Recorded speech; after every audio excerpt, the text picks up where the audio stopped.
ముందుగా నేను 1/2 కేజీ గోధుమ పిండి తీసుకున్నానండి. గోధుమ పిండి అంటే ఇది పూరీ పిండి, ఇది షాపులో దొరుకుతుంది. దీనికి 1 స్పూన్ వేస్తున్నాను సాల్టు, కొంచెం ఆయిల్.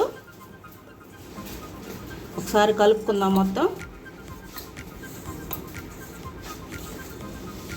మన ఎగ్ పూరీకి ఈ పిండితోనే చేయాలండి. ఇప్పుడు వాటర్ వేసి కలుపుకుందాం మొత్తం.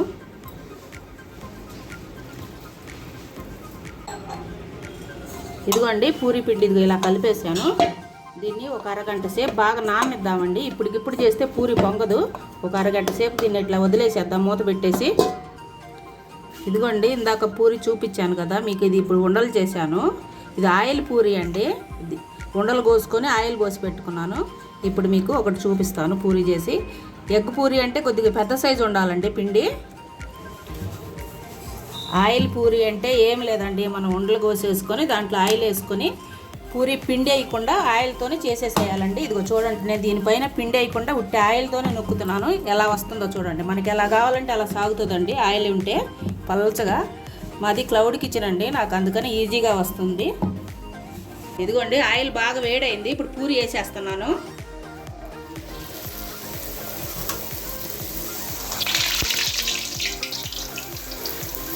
చూడండి ఎలా పొంగిందో.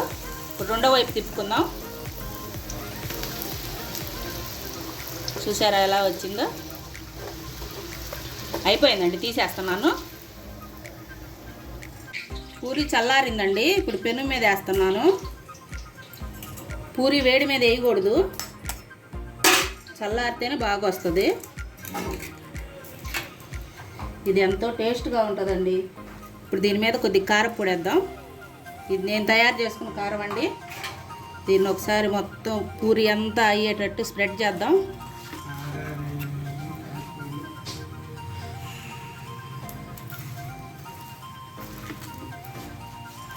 ఇప్పుడు ఆయిల్ పోసుకుందాం కొద్దిగా. ఇప్పుడు తిప్పేస్తున్నానండి.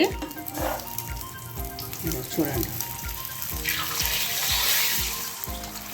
ఇటువైపు ఆయిల్ అవసరం లేదండి, మనం ఆయిల్లోనే తీసాం కాబట్టి ఆయిల్ వేయాల్సిన అవసరం లేదు. ఒక 2 నిమిషాలు కాలనిచ్చి తీసేసుకుందామండి. తిప్పుతున్నానండి పూరీని.